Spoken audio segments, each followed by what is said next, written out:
Here we are. Hi, everyone. Welcome to our first general meeting of the quarter. It's really nice to see everyone in person again, especially like through winter quarter being remote and whatnot. But for everyone that is here in person, please do remember to follow all COVID policies that UCR has. And then if you can also stay for the social, we'll be delivering craft boba drinks or like your orders from there if you want. So do stay if you can, but otherwise, do remember to sign in. The sign-in sheet has been dropped in the chat. And yeah, if you have any questions, if you're in person, feel free to raise your hand. If you're on Zoom, feel free to just drop it in the chat. And also for those of y'all on Zoom, and I think it's not showing in person. For those of y'all on Zoom, we do have a live transcript going on. So hopefully it'll provide more accessibility to everyone. And yeah, again, if you have any questions, feel free to just drop it in the chat and we'll go ahead and get started. I don't think our team needs to be introduced, but like just in case, we do have everyone's pictures up on the slides. So this is all of my officers and my chapter leaders. And then our faculty advisor and our chapter mentor, Sarah Cooney, is actually going to be presenting later today. So do keep an eye out for her. And even Dr. Mahalska is here. So thank you all for joining us. So these are upcoming events for this week and then next week. So as you already know, today is our first general meeting and then first social following after. It's only in person, by the way, for the social. And then we do have our fundraiser at Crack Boba, and it'll be from, it's all day and it'll end tonight at 9 p.m. So if you can go, we encourage you to go. And if you have already gone, make sure to send us your receipt. That way we can make sure you get your activity points. And again, if you don't already know what activity points are, so you get these points for participating in our events. And so especially if you're a graduating official member, the more points you have, the more of a greater discount you'll get for Regalia. So try to participate in as many things as you can and you'll benefit more from Saikai. Next up, we do have our membership apps. And so for those of you that are prospective members, the application is due this Friday at 5 p.m. So make sure to get it in. And if you have any questions, feel free to email us. And it'll be a couple weeks before we send out the decision. So please do just hold off before we email you about your decision. And then we'll tell you about the payments and other updates. And also our spring inductions will be, I believe, week 8 Friday night. So do keep that in mind. And as we already mentioned, our Boba fundraiser is happening today. So for everyone here in person, again, if you are staying for the social, please make sure you put your order in the sign-in sheet. That way we can go pick it up for you, okay? And then we'll figure out the payment stuff after, so don't worry. And Tiffany, if you could, thank you. Hello, everyone. I'm one of the DEOs. So we have a few submissions for the t-shirt contest, and it'd be great if you could all vote on the final design. And then details about actually like buying the shirt, cost, and all that kind of stuff will be announced later on. But as of now, just please vote on the actual design of the shirt. Thank you. Thank you, Tiffany. We have some lovely t-shirt designs, so I hope you all vote. And Brandon, can I have you speak on our site? Okay. Hello, everyone. Okay. So our site abstract submissions are officially live. The deadline is next Sunday, so April 17th. No, the chat's blocking it, I think. So our site 2022 is projected to be happening in person this year. And if you or you know anyone who's interested in presenting a poster or having a symposium at our site this year, please let them know that the submission form is already online. But of course, our advertising committee is also working hard to get that information out there. So yeah. Thank you. Let me bring up the chat. And again, if you haven't already signed in, the sign-in sheet has been dropped in the chat one last time. So thank you. And for Regalia, if all of you, or if anyone here today is going to be graduating or has already graduated in the fall or winter, We do have our graduation regalia, which is coming up in a couple of weeks. And so we ask that you fill out this form by week 5, and we'll send it out later in the email. That way we give you enough time, we give y'all enough time to purchase your regalia, but also for us to process it and make sure to see how many points you have. That way we can determine what amount of discount you'll be getting. And all that is to be determined. It just depends on how many people will be graduating this year. Brandon, if you could post the RSIC date to the chat, thank you.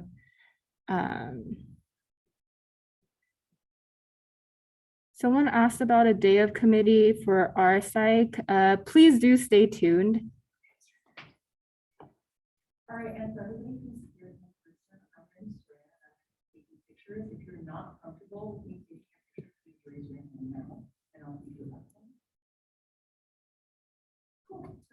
Oh, and please do make sure if you are graduating and you would like to get those discounts, the higher discounts, you do need to be active by Friday of May 6th to be eligible.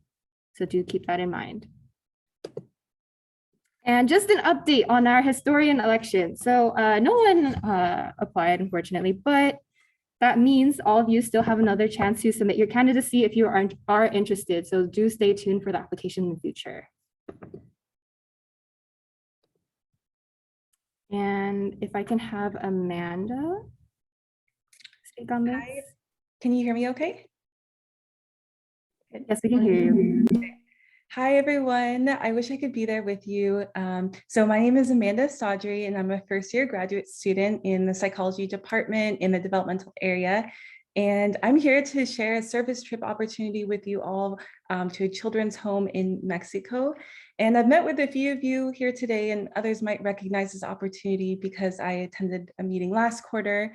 But we decided to move the service trip date with the uncertainty of the new variant. So I wanted to share this opportunity with you all in the summer. And it is to a children's home in Mexico. It's driving distance from UC Riverside.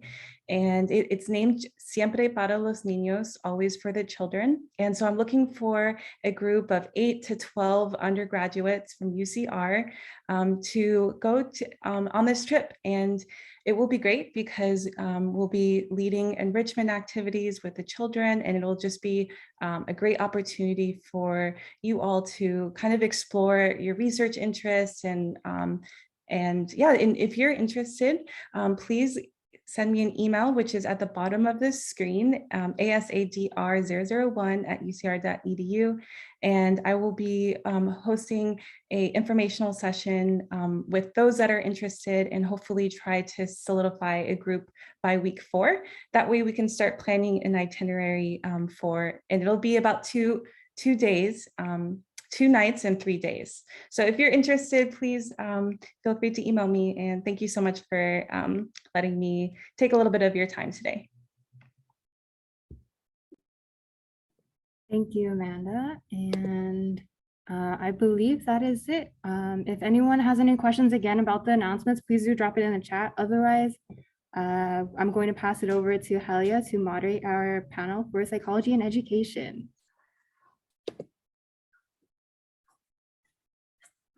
Hi, everyone, in person and online. I'm a lot shorter than Jenna, so please give me a second.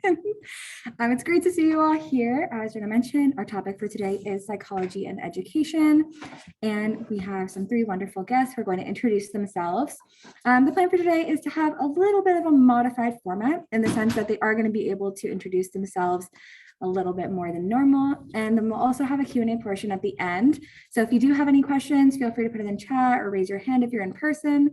And then when we get to like the Q&A section, then we'll be sure to ask them. But yeah, we'll go ahead and get started.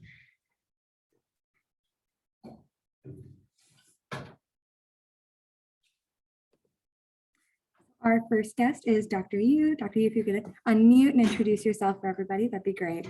I'm here. Can everyone hear me? Yes, perfect. Okay. I never know with this microphone, but glad to be here, everyone. Like Amanda also, I wish I was able to be there in person with you all, but here we are on Zoom. So quick intro. So here at UCR, I'm an assistant professor of teaching in the school psychology program in the School of Education. I also am the director of the Applied Behavior Analysis Training Program here at UCR. So a little bit about my background is, I mean, there's a bunch of words on the screen right here, and I have poor eyesight. So basically, I'm just going to tell you that I completed my master's in education and specialist degree in school psychology at California State University, Sacramento, a number of years ago. Spent some time engaged in practice, and then I basically went back to school to get my PhD in counseling, clinical, and school psychology at UC Santa Barbara. Credentials, I'm a credentialed and nationally certified school psychologist. I'm a licensed educational and clinical psychologist, and I'm a board certified behavior analyst. And I've actually worked in a number of different types in a number of roles across a number of different types of institutions. I've functioned as a behavior analyst, a consultant, clinical supervisor, mental health specialist, researcher, psychologist, and probably some others I can't think of. But I've worked in K-12 school systems, non-public service agencies, and county offices of education, including a SELPA, which is a special education local plan area, which oversees special education services, mental health programs, and so forth for 24 school districts.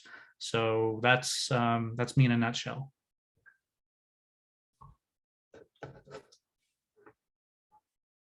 Oh, do I continue?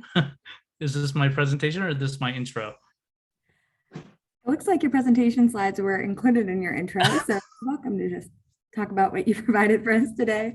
Okay, well, let me just really quickly, because we don't have a whole lot of time to talk about like exactly what school psychology completely entails and applied behavior analysis. I included this slide because this is our National Association of School Psychologists practice model for school psychologists.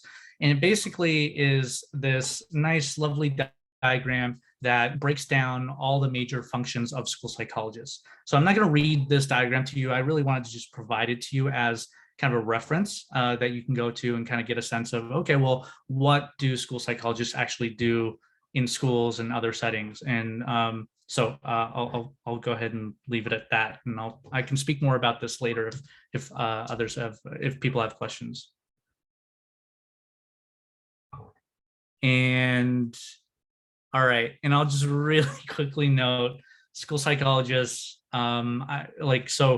We actually function. Vast majority of school psychologists work in public schools. So as you can see from this table or this chart, from this bar chart, a lovely one, 86% of school psychologists work in public schools. And this was based on a study that was conducted a few years ago. But and then 10% in higher ed, 8% in private schools, some in private practice, and some in faith-based schools, and et cetera. So this was just to kind of illustrate the point that school psychologists, while the vast majority work in K-12 systems, there are school psychologists that actually work in other types of settings. So I'm gonna end right there, and I'll talk more later.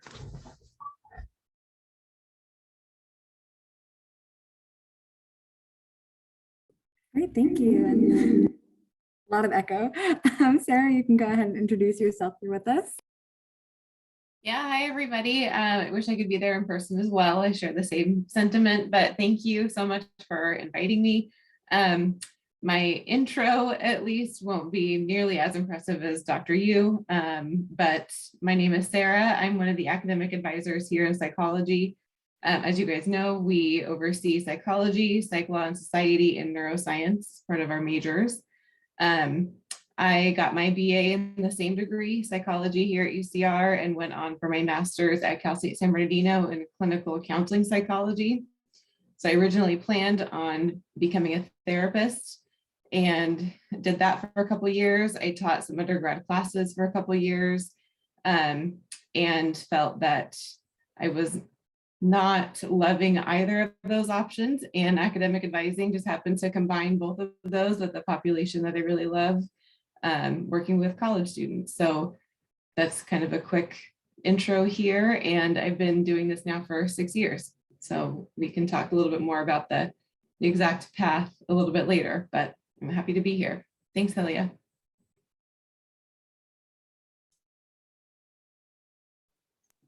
And last but not least, go ahead. Thank you. Hi, everyone. So my name's Senna Mohammed. I went to UC Riverside, got my bachelor's in psychology, and then continued on to get my master's in school counseling at USC. I probably missed that in the slides. I also added in there that I did study abroad at the National University of Singapore while I was at UCR. I actually went my last year, fun fact. I would recommend going earlier, but I did really want to go abroad, so I made it happen my senior year. In terms of work history, I just kind of put like a blanket of things that I did post undergrad. And then while I was a graduate student, I had a few of these roles working with students of low income backgrounds in like a college access program, working on campus at USC with undergraduate students, and then also kind of diving in a little bit into the community college sector. I was kind of not sure if I wanted to work with high school or college students when I was trying to figure out whether what population. But I found out that for K through 12, there is a credential required in order to work, but in higher ed counseling, there are no specific credentials. It's just the experience in counseling. And so I, made it a point to make sure I got work experience working with college students so that I would have options or opportunities once I graduated from grad school. My first job was actually at UCR. I ended up getting a job with CNAS as an academic advisor in the biological sciences area. And I highly recommend you all make sure you keep intact with your network as you graduate, because I'm pretty sure I landed an interview because I still was in touch with someone who was currently working in that department, who I worked with as an undergraduate student as an orientation lead. So, and then once I got a little bit of my feet wet, I still really wanted to go back to K through 12. And so I ended up back as a school counselor. So I've worked as a high school counselor, college counselor, a little bit of middle school counseling, and now I'm back to high school counseling.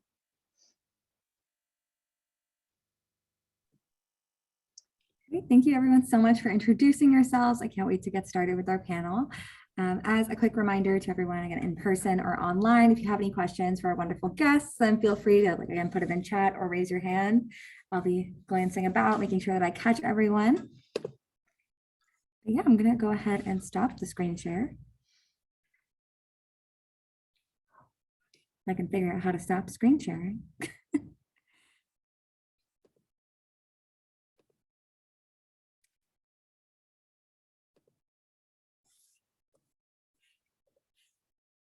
Perfect. And so we talked a little bit about your field and what you do. What led you all to getting involved with psychology and education specifically? And we can definitely start with just the same order as those who introduced themselves. We'll start Dr. Yu, and then Sarah, and then Sana. Yeah, that sounds good. So I've been involved in, it's a combination of school and clinical psychology with behavior analysis for a long time now. I started as a school psychologist and as a district behaviorist in K-12 systems in a K-12 school district, just really kind of engaging in a variety of activities, from conducting evaluations for special education services and assisting in development of like intervention plans to counseling and crisis intervention. And then I kind of switched gears and I moved over to non-public clinical settings where I focused more on clinical supervision and assessment, treatment of children and adults with developmental challenges. And then then I found myself basically overseeing research for a county office of education and like looking at mental health programs. I was really interested in kind of like thinking about, really looking at these programs and seeing if they were actually effective for serving the students that we were working with. The students that I mainly served were those that had the most severe and emotional and behavioral challenges in the district. These were typically the students that have in school settings, there's a continuum of services, as you will, and so there's there's general education all the way up to very much more restrictive programs, and basically the students that I worked with were the ones that kind of went through the entire continuum, and the local education agency was saying, like, we can't serve these students because like their problems are just kind of beyond the scope of what we can handle here. And that kind of like and then it was on to like this role, engaging in teaching, really focused on directing the program here. But I'm very passionate about basically making sure that people get the necessary education, knowledge, skills to go out there and do this really important work. But like, as when I think back to like everything that like the very like, I guess a good portion of my journey from the beginning was just kind of like, how do I, okay, so I jump into an experience and I see these problems and I'm like, how the heck do I solve this? How do I fit, like, and then it was always like, I got to go and learn more and do something about this. And then that kind of led me through all these different experiences. And that's kind of how I ended up here. So.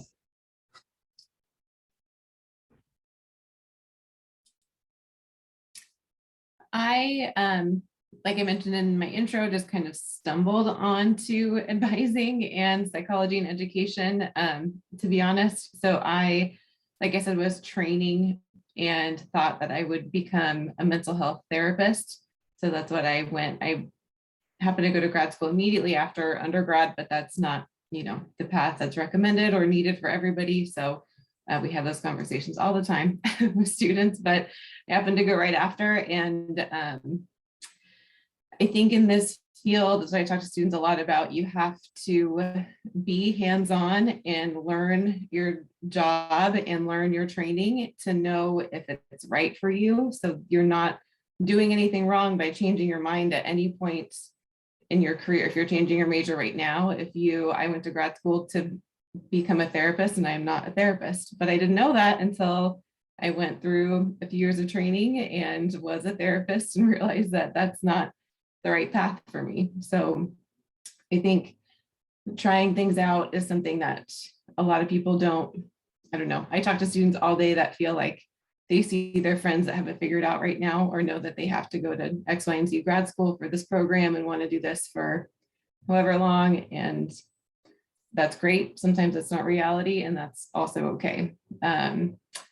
So I kind of stumbled into, when I was learning to be a therapist, I actually did my clinical hours over at San Bernardino Valley College.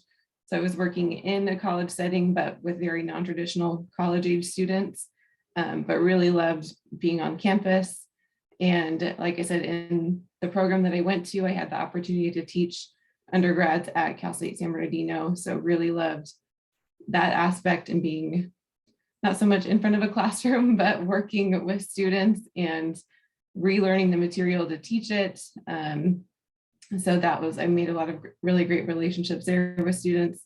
So I worked in social services for a little bit after leaving therapy as well. And I knew that that wasn't the right thing for me either, to be driving around in houses for foster youth with, in all of San Bernardino County. That was a rough couple of years, but these are all really good learning experiences. So again, anything that you kind of stumble into to see if it's right for you is really helpful. So this position came up at UC Riverside, that I got to be back at my alma mater and be in the same program that I went through. So education and psychology wasn't really part of the plan, but it worked out. So can you remind me of just the exact question? Is it just how we kind of stumbled into our path, or? Yeah, so what led you to your field, like Okay. psychology and education? Okay. To go backwards a little bit, I actually started out undecided at UCR. And so I really had no idea what I wanted to do. And so once I declared psychology, then I was trying to figure out, okay, like, what do I want to do with this, right? And everyone always says, like, you can't do anything with a bachelor's in psych, right?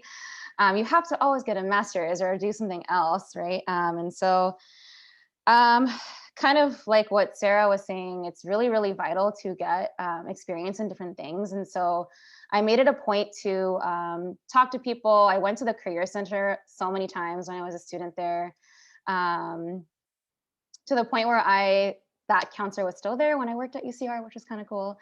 And then I also did found some internships through the center, but as well as through family friends or like word of mouth. So I interned with some social workers to kind of see how I felt about that. I was an orientation leader with, incoming freshman students. That was really fun. I actually only ended up doing that job because of a friend of mine who decided to apply as an orientation leader. And I also did a lot of volunteering in my community. And so I was really trying to reflect more on what I like to do. And so I realized that I really, liked working with students, really liked getting to know students and like getting to help support them. Education was really a big emphasis like growing up. And so I knew I wanted to do something in the education space.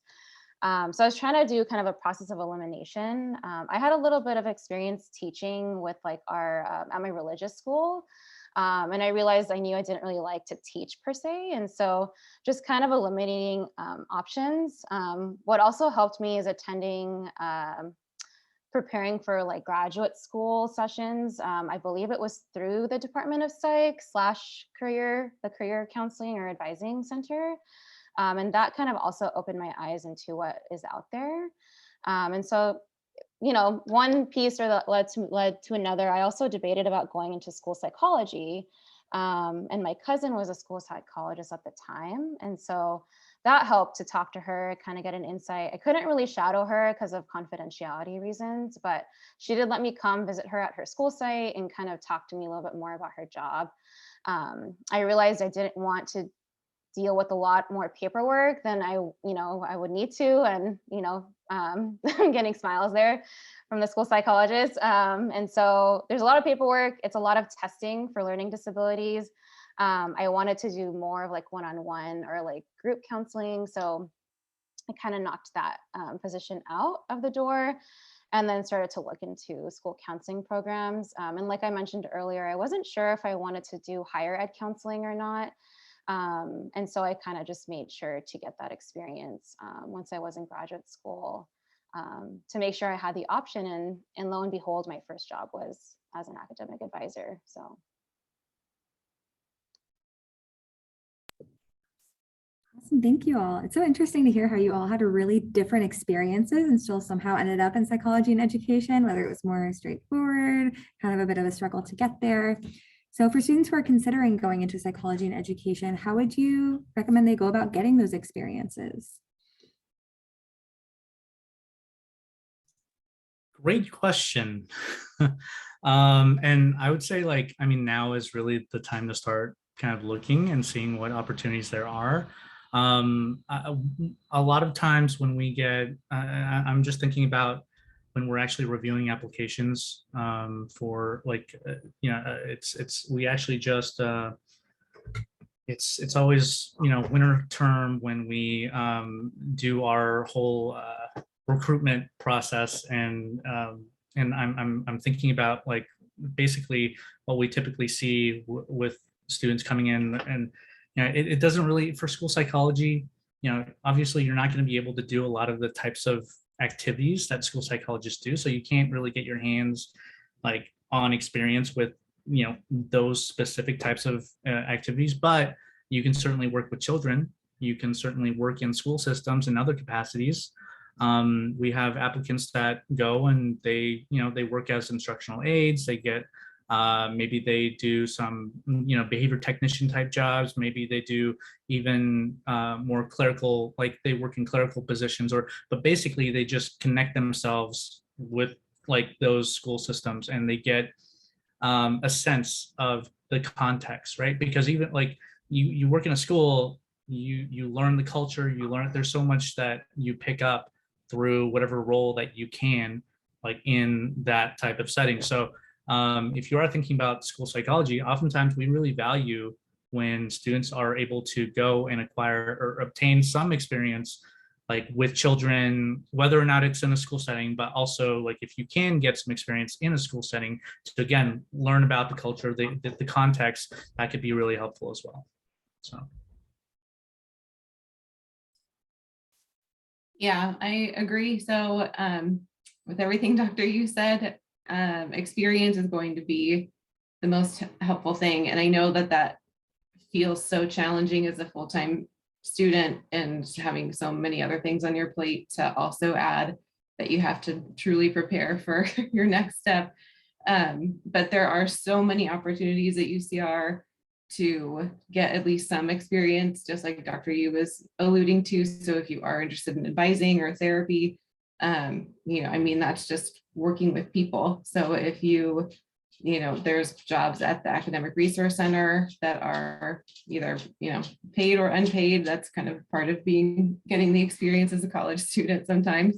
But at the Academic Resource Center, there's tutoring, there's peer mentors over there.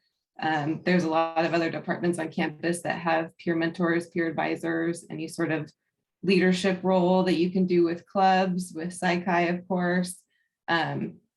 So all kinds of those opportunities to just be working with people, but also working in dining services and in your retail job and all of that. I mean, those are also important to show your patience and how you can work well with people in all kinds of different settings. So the experience is going to be what's really important that sets you apart as an applicant. And looking at Dr. Machalska again, but being in labs too. So getting any sort of experience that you can if you are interested in, you know, kind of a mix of a research focused program and education, then reaching out to your faculty and seeing how you can get involved in some of their labs.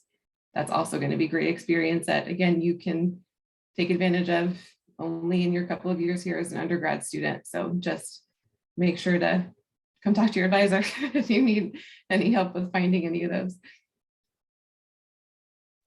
Yeah, I think when I was a student, I didn't have work study, and I really thought that that was the main way of getting a job on campus. But I found other ways to get jobs on campus. I did work at the Academic Resource Center as a mentor.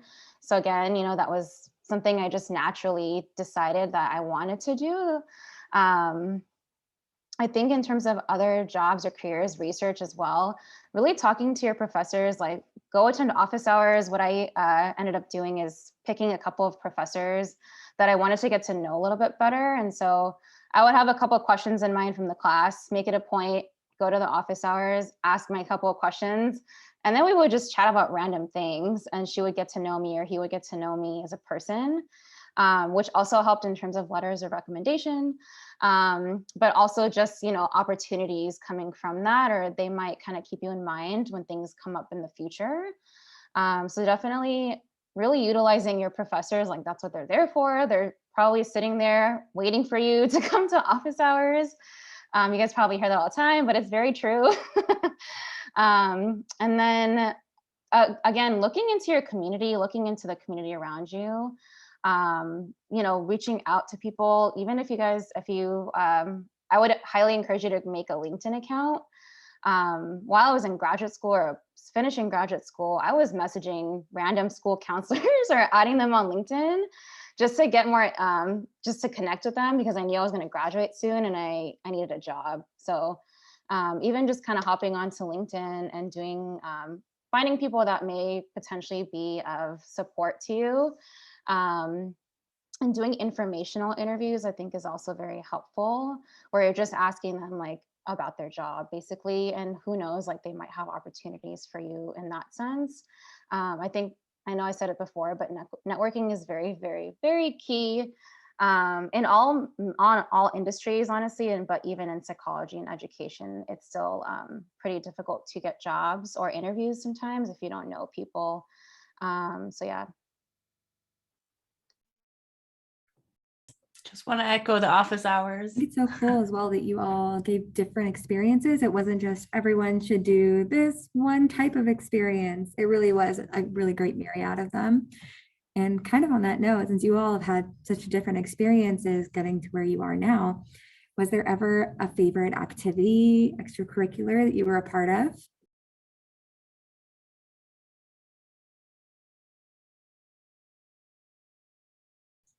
I'll tell you my strategy for having like basically, I didn't share this earlier. I think I just kind of like jumped right into like, oh, I started working as a school psychologist, but like my co-panelists, I was also very confused at the very beginning and didn't know exactly where I was supposed to go.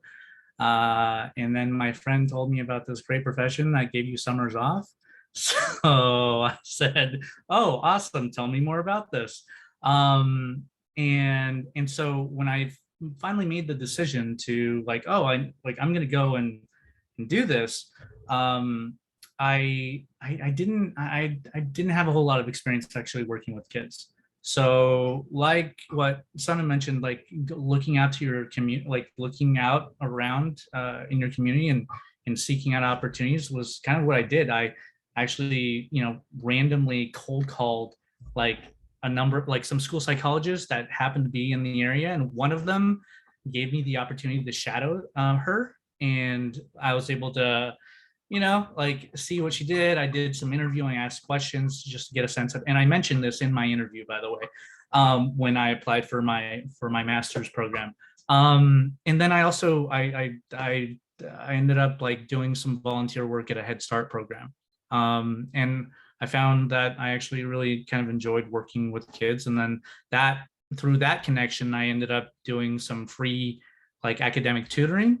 So, and it wasn't a ton of time. I mean, I was already working and I was adding this on top of my other responsibilities, but like it was, this was for, I mean, we all have to prioritize, right? We all have to think about, oh, what's important to us and what are we willing to put, like, what are we willing to put into making this vision of what we want happen?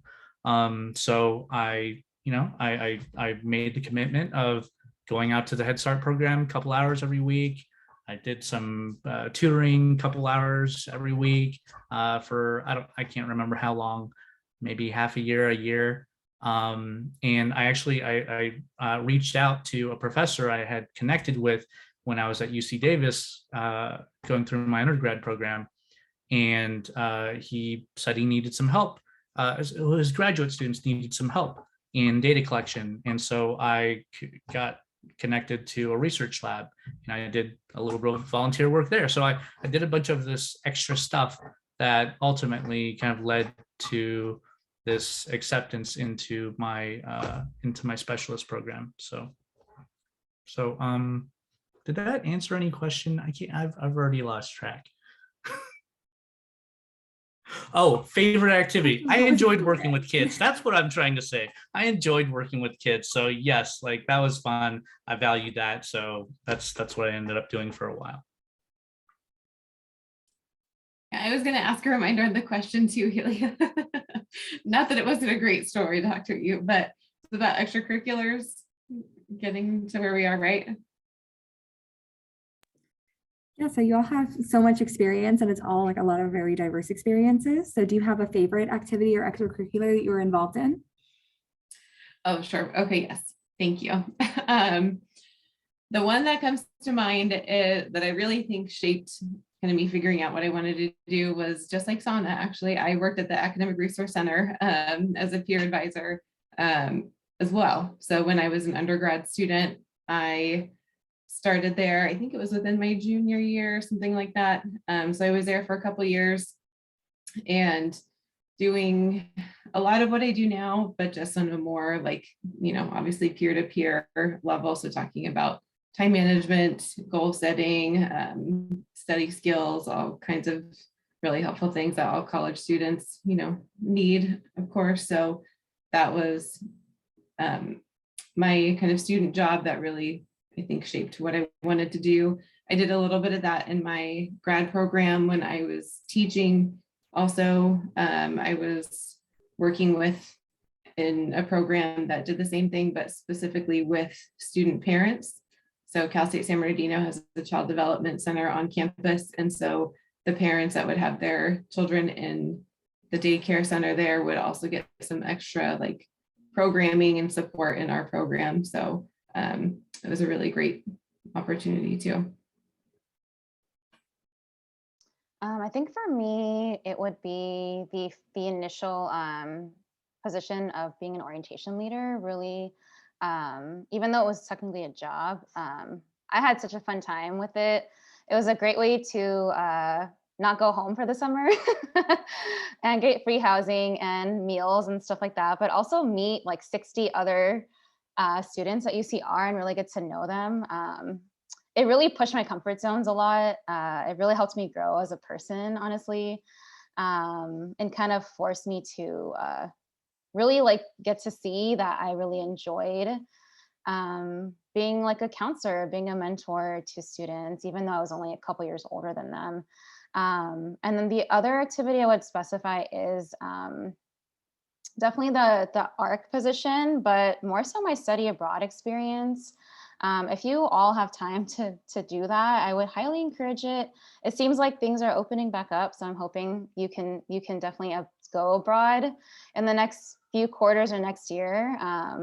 But definitely, if you have the opportunity to do that, definitely go ahead and do that, because it definitely helped me to see just how I could interact with different communities and different types of people. I even took like a mental health or social worker based class in Singapore, which was very intriguing, just to kind of see how counseling is in another country, and even just like the education system there. And so that those few things definitely really, really impacted me.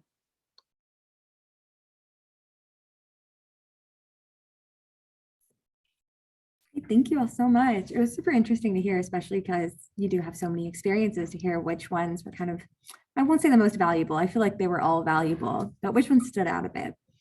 And so kind of on that note, even though your experiences led you to where you are now, is there anything that you would do differently? Kind of any advice you would give to your past self, knowing what you know?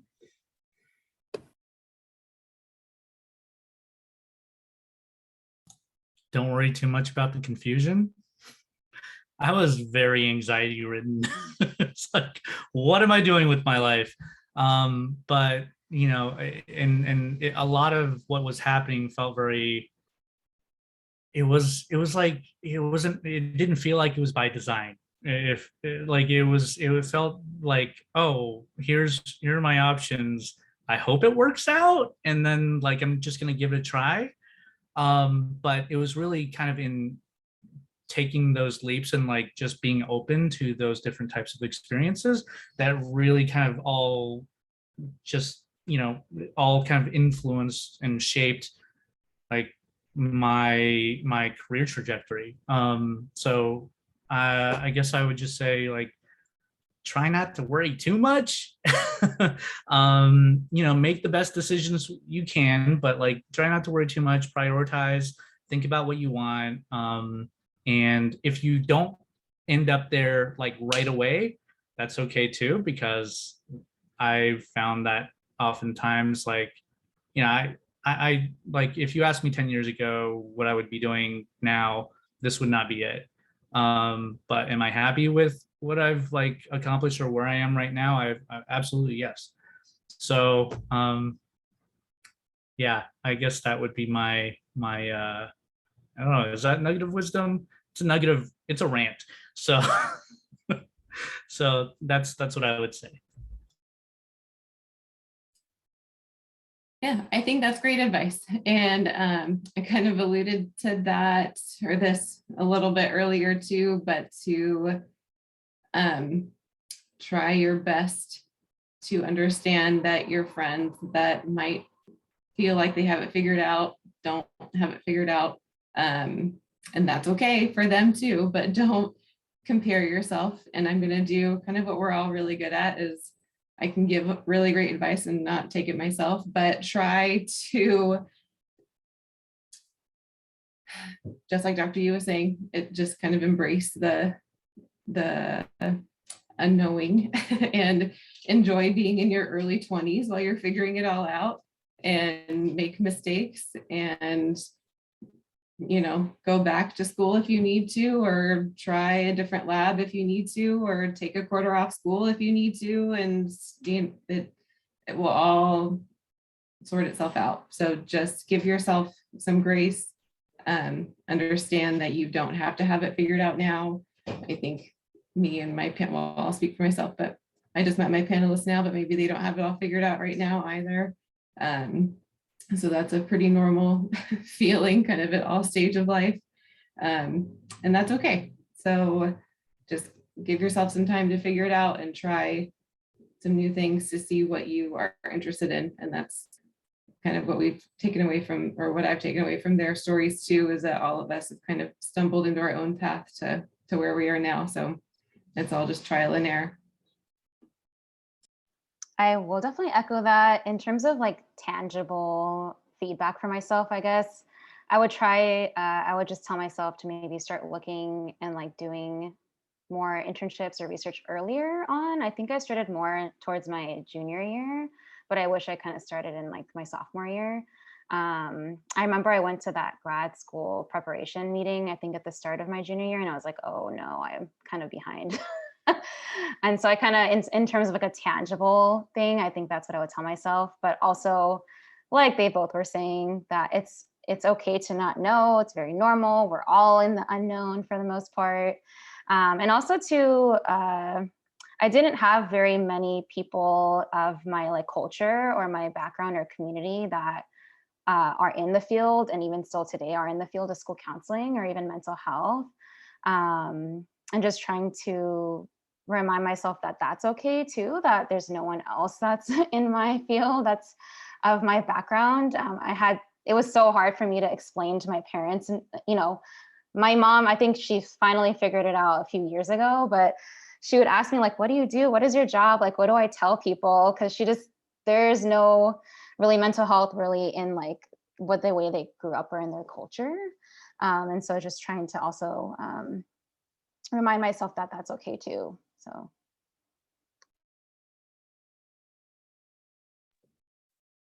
Awesome, thank you all. And I did want to give a reminder to our attendees online or attendees in person. We do have time for a couple more questions. So if you do have questions, then please let us know. I'd be happy to ask them. I'm like peering around for raised hands, look online. But in the meantime, I will continue on.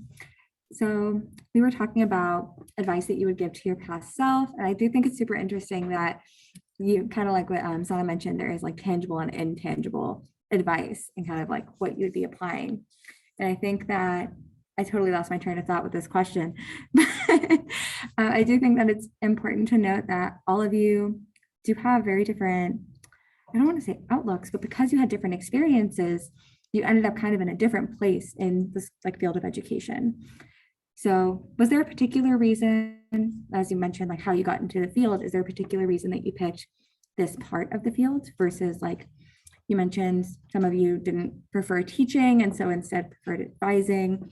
If someone is thinking about maybe trying to discern that difference, what factors should they consider when they're thinking about maybe I want to teach, maybe I want to advise? I do see a hand raised, so I'll ask for that while you're answering this question.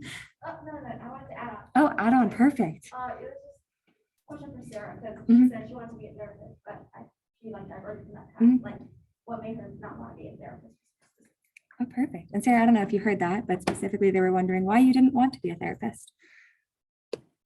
Oh, that's a great question. And I'll tell you why I didn't want to be a teacher too. So, but I will reiterate, I didn't know any of this until I tried it, right? So there is kind of that, you can't know yourself to prepare for every little piece that comes along with these experiences.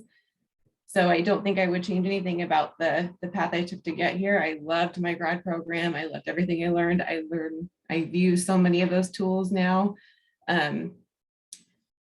Therapy for me personally was really challenging to separate. And I talked to, as in like bringing work home with you or ruminating on it, thinking about it. And I talked to students a lot about that. And when I was starting my program, would have told you that I would definitely be fine with that. I'm an empathic person, but I can easily leave that there and then that's fine. That ended up not being the case. And I'm a much more so the way I describe advising, I really love it because you can solve really hands-on tangible problems in real time and one end of the spectrum, but then also have an ongoing relationship and build a rapport with a student for years and years, from orientation through commencement. And therapy was very much more of a roller coaster of like an emotional up and down, that I would feel really good as a therapist that we've made progress. And then there'd be a backslide, which is not a bad thing in mental health, of course, but as a therapist, I was very much more like wanting to see the progress and feeling like it was something that I was doing that wasn't getting me those results, so to speak.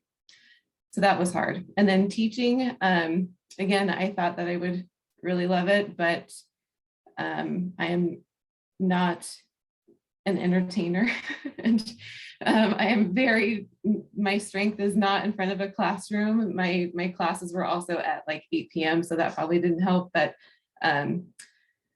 as you guys all know from being in lecture, we have to keep your attention for a very long time. And that is not my strong suit. I'm very much more of an individual, one-on-one type of person. So that's why teaching wasn't really my strength at the time either, especially in front of a large lecture. But hopefully that answers that question.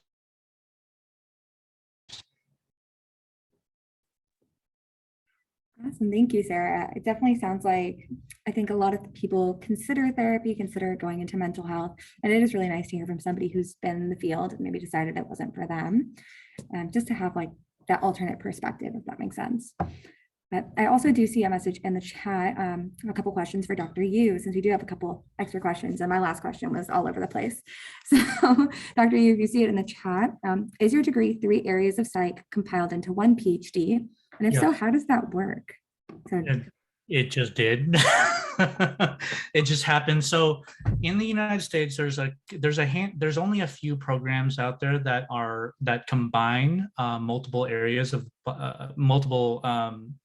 areas of applied psychology, and UCSB happens to be, I think I can't remember if there might be one other one, but like at most there's 2 in the country that combine all 3 areas.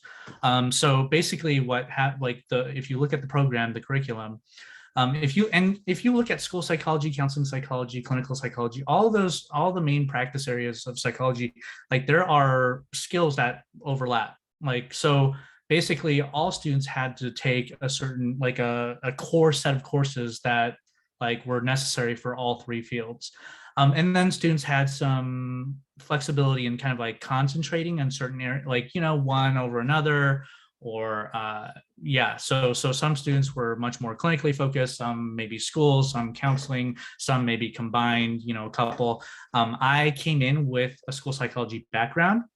So before I entered my PhD program, I was already a licensed educational psychologist. So when I went back to get my PhD, the school stuff I didn't concentrate so much on. I did more of the clinical work, and a little bit more counseling that I have training than I've received in the past. So that's basically how it works. And again, like there's a couple of other combined programs out there, but there's only a handful in the country. And then does this degree have more opportunities compared to something like only a PhD in clinical psychology? So it really kind of depends on, like, so if you, one of the things I really appreciate about school psychology is how versatile it is. So if you obtain a degree in school psychology, actually if you get some additional postgraduate training in clinical psychology, you can actually go and function as a clinical psychologist. Whereas if you got a PhD in clinical psychology, you can't do that. You can't transition into a school psychologist role as easily. You would actually have to go back and complete a master's or specialist program in school psychology to actually practice as a school psychologist. So it's a little bit, so yeah, I hope that kind of answers your question, but like not, there are some combined programs out there. I would absolutely think about, what I guess what you hope to do with your degree after you actually complete a graduate training program. And if you're a little unsure, that's kind of where I like, if you look at my CV, I have a lot of experiences. And I will tell you that a lot of those experiences stemmed from confusion about what I wanted to do. I was trying a lot of things and I was doing, and overall, like those experiences helped me ultimately. I mean, they definitely added to my skill repertoire and like they were helpful. But if you know that, hey, I want to do clinical psychology from the get-go and I want to work in clinical settings and this is the population, like if you know that, then you can certainly you go for a PhD in clinical psychology. If you know you want to work in schools as a school psychologist, you can get a master's or a specialist degree or a doctoral degree in school psychology. I mean, it's really up to you. Hope that answered the question. Awesome. Thank you so much. Yeah, that was really interesting to hear, especially since you do have that kind of combined PhD. It does look like we came up on 7 o'clock though, so I understand if our panelists have to go or if our attendees have to go. So I do want to thank you so much for coming and having this conversation about psychology and education for your career. If you're available to stick around for one last question about how to gain experience in any therapy, mental health fields that was sent in the chat, you're welcome to, but I do understand everyone has different time commitments. So I will just mention for those that are in person or online who are sticking around for our social, please stick around. We would love to have you and get to know you more, and it'll be a really fun time. And it's a charades social that our DEOs, Patty and Tiffany, will be running. So again, thank you so much to our panelists and thank you to our attendees. That's everything I formally have for you.